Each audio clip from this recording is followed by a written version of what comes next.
Olá, amigos! Como vocês estão hoje? Meu nome é Maurício Santos e, para quem não me conhece, eu desejo tudo de bom para vocês. Bom, um tema que sempre intriga as pessoas é o sobrenatural. Mitos do passado e até os novos sempre mexem com a gente, certo? Hoje eu vou trazer um desses mitos que, bem, para muitas pessoas ao redor do mundo, são muito mais que histórias. Em vários lugares do planeta, você irá encontrar alguma lenda do tipo: há muitos milhares de anos atrás, antes da humanidade desbravar e povoar os 4 cantos do mundo, homens gigantes habitavam essas terras. Essa lenda varia de lugar para lugar.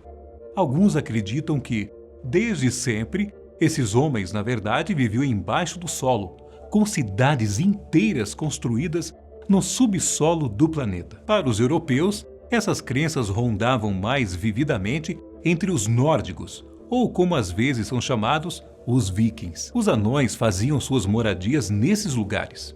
Populações inteiras de pequenos mestres, ferreiros e moradores. Mas não só os anões que ocupariam um espacinho do subsolo.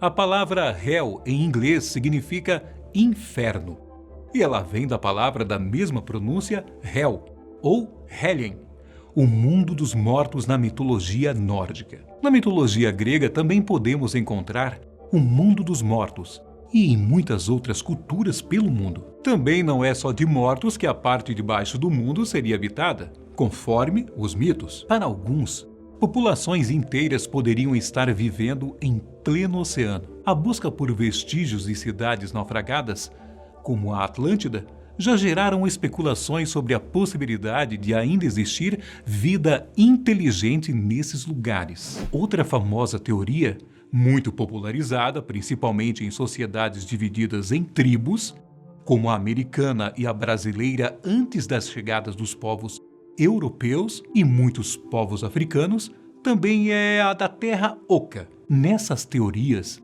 populações viveriam em zonas abaixo de nós, lugares totalmente habitáveis e, às vezes, essas sociedades seriam muito mais inteligentes que nós, que moramos aqui em cima. Bem, obviamente, para a grande maioria isso passa de historinhas, certo? A mais famosa ficção sobre o assunto foi escrita em 1864, por Júlio Verne.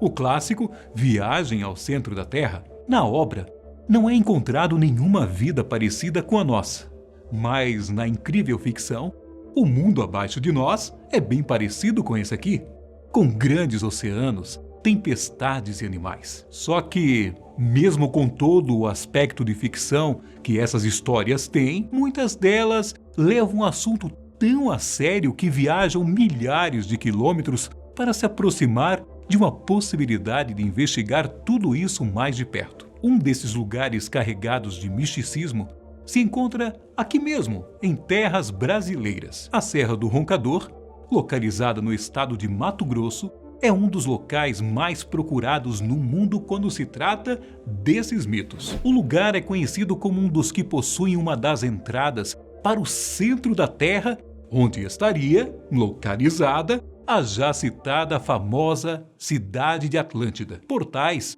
para outras dimensões ou ainda um dos melhores lugares do mundo para o avistamento de extraterrestres. Esses avistamentos, por sinal, teriam relatos feitos até pelos índios chavantes, muito antes da chegada dos europeus a essas terras. Também não é exatamente do nada que esse lugar conseguiu essa fama tão misteriosa. No ano de 1925, quase 100 anos atrás, o coronel britânico Percy Fawcett, junto com seu filho e um amigo, sumiram na região durante a busca de um lugar chamado pelo coronel de Local Z. O explorador e o arqueólogo inglês era apaixonado pelo Brasil e depois que conheceu o nosso país, só retornou a morar na Europa para ajudar a combater junto à Inglaterra na Primeira Guerra Mundial. Bem, vocês se lembram quando eu disse que muitas dessas fantasias e lendas surgem principalmente em tribos indígenas? A tribo dos Macuxi é um enorme povo espalhado não só pelo Brasil, mas pela Venezuela e também na República da Guiana. Eles possuem uma lenda muito curiosa em relação ao que os seus antepassados encontraram ao darem uma vasculhada lá embaixo. Ao encontrarem uma enorme fenda em seus vastos territórios, alguns índios dessa tribo resolveram explorar o lugar mais profundamente. Após uma longa viagem, de exatos 15 dias a pé, o que, conforme a noção de espaço que essas tribos possuem, é uma verdadeira epopeia, os exploradores chegaram, então, ao Novo Mundo. Mas antes, esse caminho, além de muito extenso, não era exatamente dos mais fáceis. Os 3 primeiros dias de viagem foram os mais difíceis, com uma árdua missão: escalar gigantes escadas com quase 1 metro de altura a cada degrau, em uma infinidade de degraus que aparentam não ter fim. A partir daí, o caminho seria iluminado pelo próprio local. Dispensando o uso de tochas, essa iluminação era feita por gigantes lanternas, do tamanho de melancias, que possuíam um brilho incrível. E após 5 dias de viagem, ficaria mais fácil realizar o caminho, e os viajantes se tornaram mais magros e saudáveis. Nessa hora, a primeira grande beleza foi avistada também, ao chegar em grandes cavernas divididas em câmaras, porém interligadas. Pedras brilhantes, tão brilhantes que seria impossível encará-las, tanto que os índios não saberiam ao certo sua finalidade, já que não conseguiriam nem olhá-las. Continuando por essas câmaras, cenas incríveis começaram a ser vistas. Árvores gigantescas, crescendo livremente, produzindo uma quantidade enorme de frutos para os viajantes se alimentarem. Não, é claro, sem uma dose de perigo.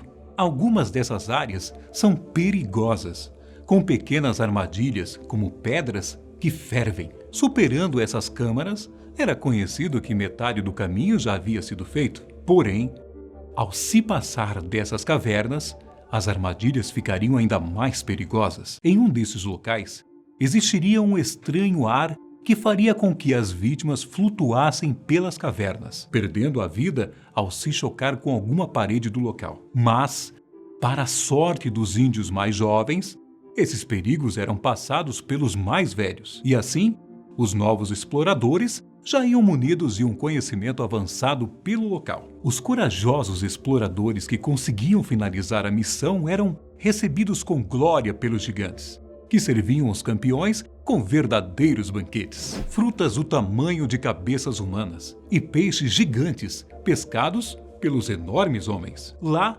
compartilhavam conhecimentos e previsões para o futuro. Depois, tinham a sua volta guiada por aquele povo, ao qual compartilhavam uma intensa amizade. Bem, infelizmente, esse amor não durou para sempre. Esses gigantes teriam ficado chateados com a invasão dos povos europeus e acabaram escondendo essa entrada dos povos de hoje em dia. Os europeus, principalmente os ingleses, também tinham encontrado a entrada na caverna e também decidiram tentar explorar o local. Os que entraram, por sinal, nunca mais retornaram, conforme contam os índios. Embora muita gente possa chamar essa história de mito ou lenda, fato é que muitos povos são responsáveis por diversos relatos do tipo, o que nos causa uma certa curiosidade, não é mesmo? Sumérios, gregos, egípcios, tribos de diversos lugares do mundo, todos eles fantasiavam sobre o que se encontrava logo embaixo de nós. Seriam gigantes,